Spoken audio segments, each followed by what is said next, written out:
You may not be able to take a transporter to work, not that you would want to, but if you want some Star Trek in your life, you can start with your keyboard. While the multi-series franchise predicted things like cell phones and iPads, there's nothing quite like having a Star Trek theme on the physical keyboard you still use. A new mechanical keyboard key set from the Roddenberry shop is just the thing. Advertisement continue reading below. One of the best things about a mechanical keyboard, besides the feel, is their ease of customization.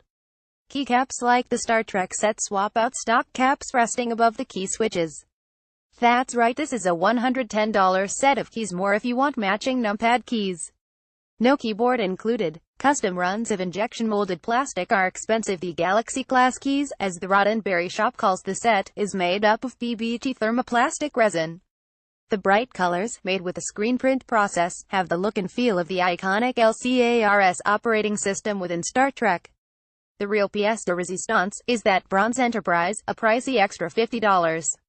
Made by hand in New England with jewelry-grade processes and equipment, it's a bold statement that really hits home what this product is trying to say. You like Star Trek and things from Star Trek. Source: Roddenberry Shop.